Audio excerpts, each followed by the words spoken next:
Welcome to our channel. யானை பசிக்கு சோள போறியா? வணக்கம்.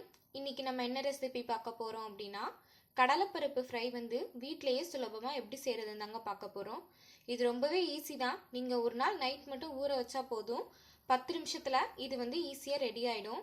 குழந்தைங்களுக்கு உடனே வந்து வீட்டில் ஸ்நாக்ஸ் செஞ்சு கொடுக்குற மாதிரி இருந்தால் நீங்கள் இந்த மாதிரி செஞ்சு கொடுக்கலாம். இப்போ இது எப்படி செய்யறதுன்னு பார்க்கலாம். நான் வந்து கடலைப்பருப்பை நைட்டு ஃபுல்லாக ஊற வச்சுருக்கேன். இங்கே குறைஞ்சது ஒரு 8 மணி நேரமாச்சு ஊற வச்சுக்கோங்க.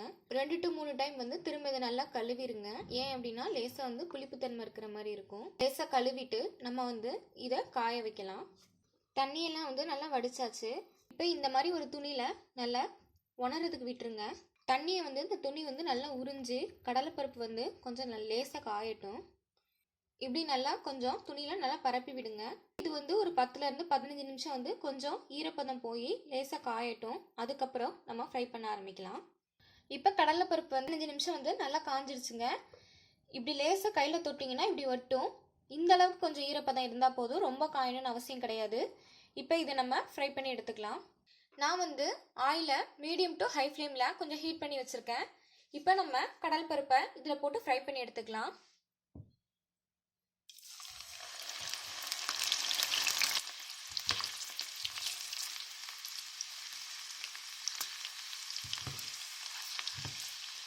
இதை வந்து லோ ஃப்ளேமில் போடாதீங்க, மீடியம் டு ஹை ஃப்ளேமில் வச்சு போடுங்க.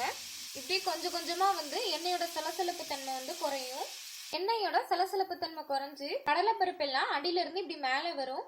இதுவே கரெக்டான ஸ்டேஜ் தான். இப்போ இதை வந்து நம்ம எடுத்துக்கலாம்.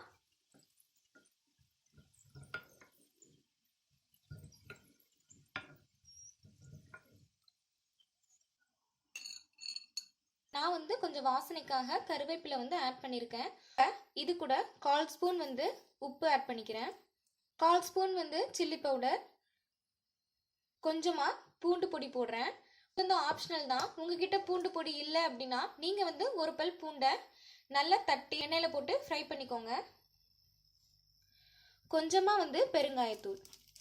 இப்போ இது நல்லா மிக்ஸ் பண்ணிக்கோங்க. இப்போ கடலைப்பருப்பு ஃப்ரை வந்து சூப்பராக ரெடி ஆகிடுச்சுங்க. இது ரொம்பவே டேஸ்ட்டாக இருக்கும். இது வந்து ரொம்ப வந்து ஃப்ரை ஆகாமல் பார்த்துக்கோங்க. ரொம்ப ஃப்ரை ஆகிடுச்சு அப்படின்னா கொஞ்சம் கரிஞ்ச மாதிரி ஆகிடும், கொஞ்சம் கடுக்கடுக்குன்னு இருக்கும். கடலைப்பருப்பு வந்து நல்லா பொரிஞ்சு மேலே வரும்போதே கரெக்டான ஸ்டேஜ் தான். அந்த ஸ்டேஜ்லேயே நீங்கள் வந்து எடுத்துருங்க. இதை நீங்களும் வீட்டில் ட்ரை பண்ணி பாருங்கள். நன்றி.